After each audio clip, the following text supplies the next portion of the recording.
All right, so I wanted to do a bit of a miscellaneous video here, and we'll get right into it. Again, I had a small idea that I hope turns into a bigger idea, or turns, sorry, I should say, turns into more content for a larger length of a video. But let's see how it goes. So, the idea was that I wanted to talk about the culture that goes along with soccer or football in Europe. What I know about it. So one thing I can tell you is, in North America, everybody knows about the NBA, right? The NBA stands for National Basketball League, and that actually speaks wonders, right? And I'll get into that with you. So I'll give you an example. We know that NFL stands for National Football League. But there are no, as far as I know, there might be, I don't know, but as far as I know, there's no Canadian teams. And even if there are, it's probably one or two. That takes place in America. It's a national thing. Now I'll give you another example. So in boxing, let's say in the amateurs. In amateurs, I'll tell you how Canada works. Canada works where, if you win in the local competition, you go on to provincials, and provincials are it's instead of state, they call it province here. So the province, you compete in the province, which is the state basically, and then you compete for the national title. Okay, so national is only one country. Okay, if you the only way to win a world medal in boxing is to actually go into the Olympics. So you got to go into the World Olympics where the whole world is competing, and you got to win every single match against all the highest rated and at the highest at that sport, and you got to beat everybody to get that gold medal. Okay, again, it's called nationals, right? That's just within that country. Right now, you're gonna say, well, the National Basketball League has two teams in Canada. Okay, two teams. All right, I'm pretty sure that the NBA has at least 20 or 20 or 25 teams, and only two teams. No, sorry. I gotta correct. There's only one Canadian team. It's the Toronto Raptors. Okay, and by the way, all the players on the Toronto Raptors are all American. Okay, so there's no Canadian players that play for Toronto Raptors. All of them are American guys. Okay, they have American citizenship. A lot of them were born and raised in America, if not pretty much all of them. Okay, the National Basketball, so national is just countrywide. National Football League is countrywide. Football is a spin-off of rugby. Basketball, I feel like, is a bit of an original sport. It's not that I like basketball, but I gotta be fair and I gotta say, and the funny thing is I really like the NFL. I really like the NFL, but it's mostly like rugby, right? Just with a lot of padding and equipment. Helmet. They don't wear helmets in rugby. And rugby is very fast paced. There's very little whistles being called. NFL, it's always a whistle. And guys are basically taught to be short and explosive, right? So really fast and explosive for just short lengths of time, right? Rugby is just like a continuous play. I feel that's a big thing about Europe is that they have a lot of continuous play. Okay, I don't even count cricket as a European sport. I think only the British play it. Okay.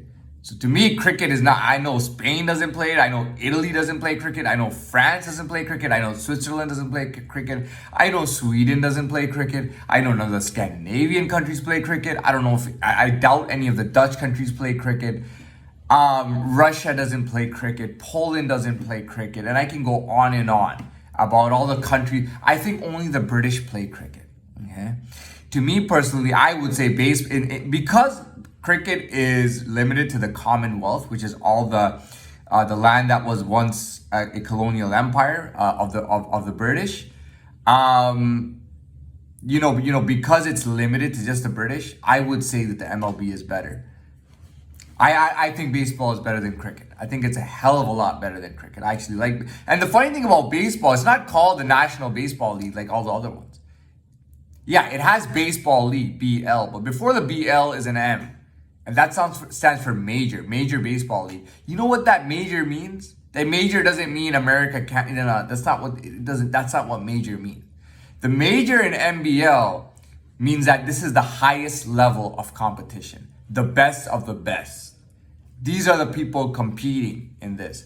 I've actually watched a documentary on the Dominican Republic, and how and a little bit on Cuba and Puerto Rico, and how these three countries produce the best baseball players that they have, and then there's no denying that. I mean, a lot of these players have Latin names, right? Sammy Sosa. I don't know if he was Latin or not. I know, you know what I mean. So, anyways, there's a lot of scouts from America, and the scouts generally do go to Dominican, Puerto Rico, not Cuba. Sorry, Cuba. Professional sports are not allowed. So Dominican and Puerto Rico have a lot of baseball players. They literally start the kids off from the little leagues. They start kids off from age 6. Okay, in Dominican and Puerto Rico, they start kids from age 6 in proper competitive leagues. Okay, a star is born when he's 18 years old, and they're scouting him and preparing him for the immigration and the visas and all the contracts and paperwork in order to recruit him by the time he's 20, 21 years old. Okay, that's typically what happens. So let's go on. So now let's make it clear. I wanted to talk about culture. Like I said, NBA culture. I'm sorry to tell you this. People say, "Oh no, but now Italy has a basketball team, Turkey has a basketball team." I'm like, dude, just drop it. Basketball is only big in the States, and that's it. It's huge in the States, by the way. Basketball is gigantic, but it's in the States only. It's not an international sport. It's not a worldwide sport. Team USA is the only qualified pro players there are. There's no way that anyone can compete with them. There's no way China is gonna put a team, or Philippines is gonna put a team to compete with Team USA. This is just absolutely ridiculous, and it's homegrown. It was created in the US by the US for the US. So that's their culture. I'm telling you, it is a big culture. I've had a basketball jersey when I was a kid. I know about basketball. It's kind of cool. People like wearing it. And I talked about the baseball hats in baseball and how they're really cool, right? But everything has a culture to it. Okay. And these are all family-friendly sports. Whether you're in your 30s with your buddies drinking brews at the game, no matter what game it is, or you're with your family having hot dog, baseball hot dog with your family. You know what I mean? You and the family sitting there watching the game. You know what I mean? So that we've cleared up. Now I want to get into soccer. Okay, and this is the easiest argument to win. I have never argued against this. Even when I have never argued against this with anybody. Okay.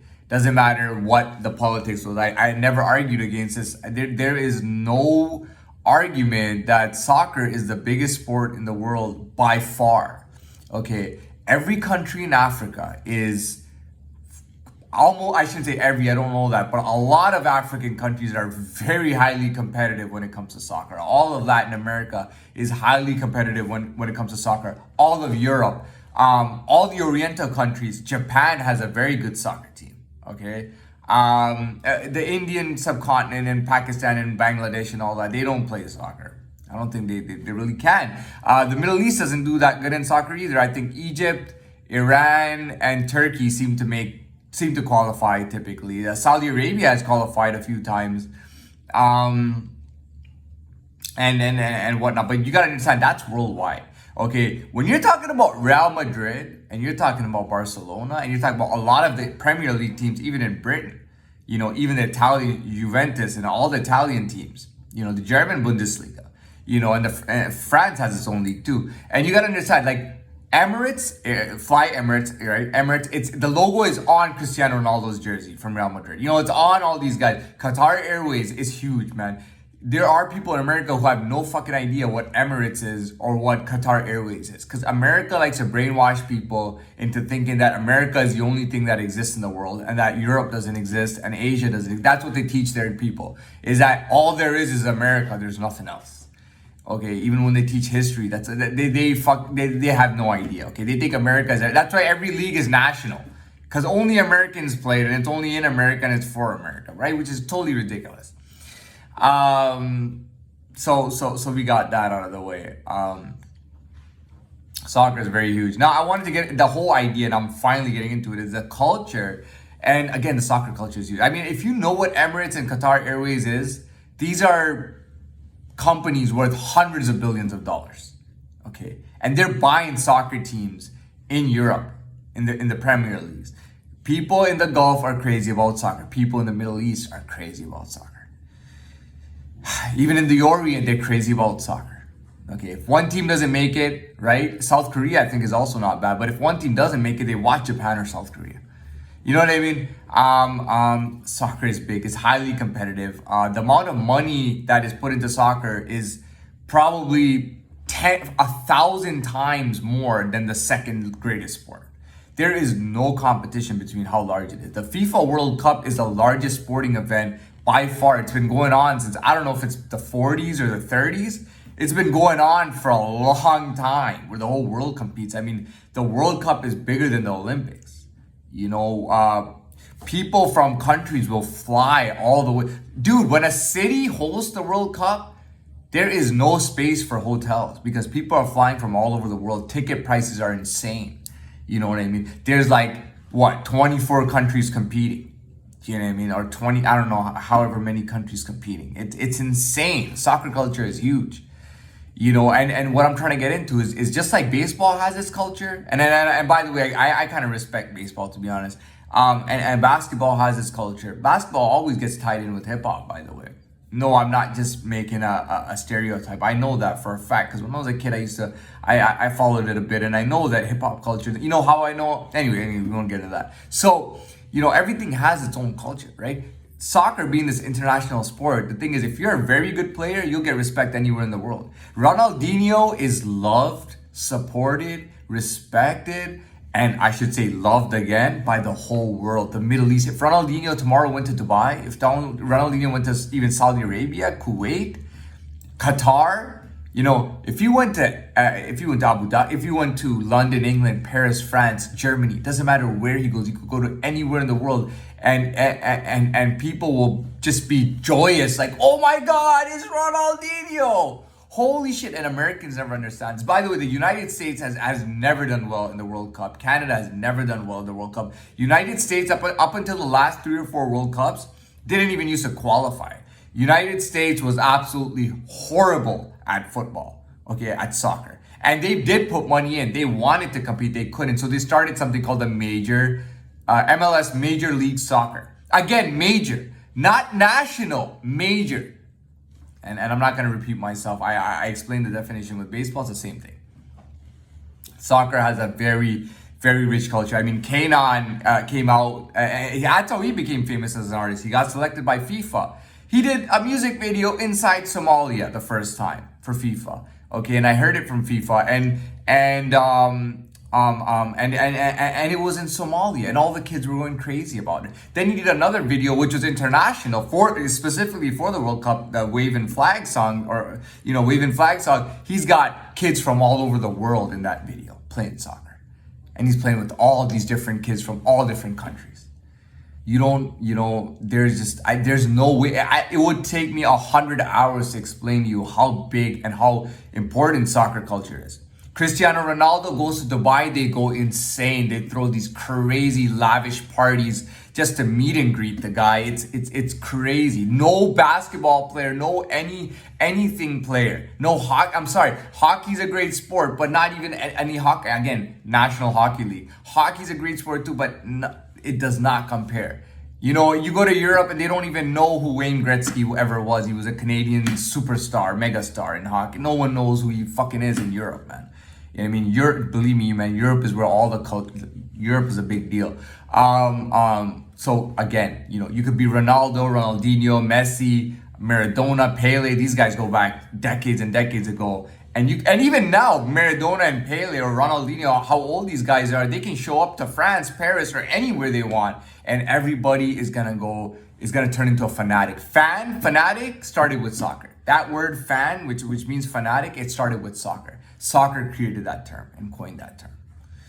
So I think this video was good enough. I do understand where I stand when it comes to this because I'm talking about it, and I do understand. I hate to say that. I hate to have to tell people, I comprehend this as well. But anyways, that's the end of the video. I feel good about this video. I think it had a lot of energy, and if you're a football fan or soccer fan, you will love this very much.